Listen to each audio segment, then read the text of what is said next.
of leaders. William Ruto, if he so desires, can contest that election. Members of parliament in office, if they so desire, they can contest that election. But we must have a fresh slate of leaders who will have the goodwill of the people and the trust to execute the mandate in a fresh way, but again within the defined terms that recognize the people as the ultimate superior. Anything short of that, I do not see how William Ruto and his parliament are going to, to regain the trust that they have on the people. If anything, their conduct going forward has been informed by speaking soft but playing hard. The more you go out to the streets, you're seeing more killings, you're seeing more abductions. So they are doing everything that invites you to a room purely with a view to weigh you down, to drag you through a process.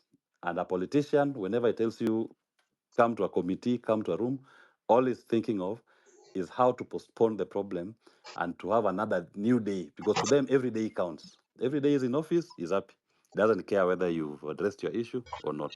So I urge our people, in finally, is that we must reject any overtures from the executive or the legislature. We must say our reducible minimum is that we must have a fresh mandate to whoever the people are going to vote for, that we can say as they are confidence to carry on with our leadership going forward. Anything in between, we must continue exercising our sovereignty directly as it's happening today. Thank you very much, Madam Chair. Thank you, Willis. Perhaps let me ask Willis questions. Seeing if you can hear me. Yes, I can hear you. Mine is a follow up because I share with you the issue of IEBC, because from the word go, I believe IEBC's crippling was deliberate so that in the event we not make it to 2027, in between, there's nothing much that the commission can do.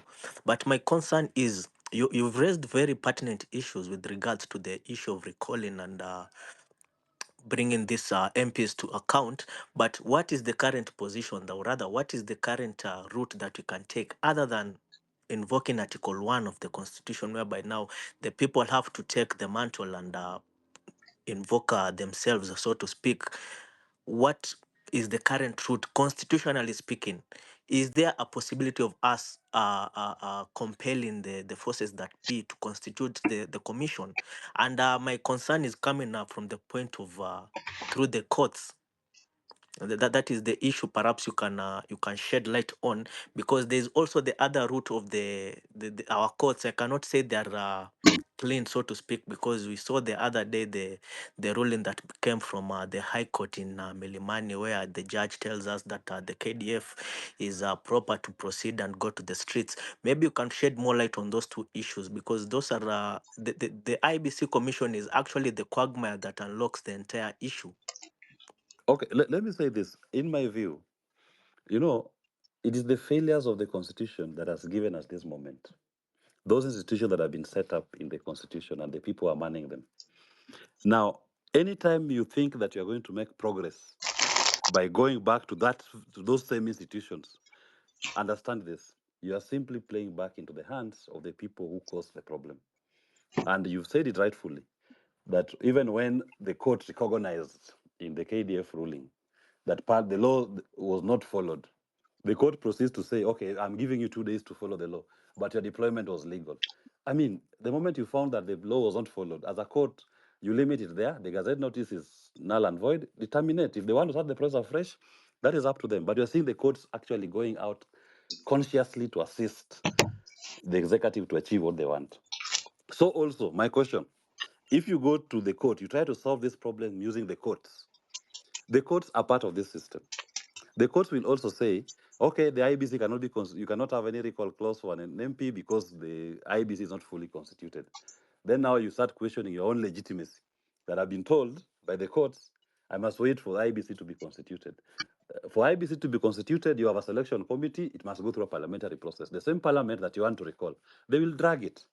We must accept this is a moment where we are saying we do not recognize all these institutions. We do not recognize the people who have been elected to represent us. We are exercising our sovereignty directly and sustain the pressure at that level. And any conversation should be a conversation that is meant to actualize the mandate and the wish of the people, not telling the people, go back to your constitution. You are trying to use the constitution as an instrument to undermine the voice of the people. In fact, a friend of mine was telling me that if we are not careful, what has happened in Kenya is that we created a constitution which was meant to actualize the power of the people.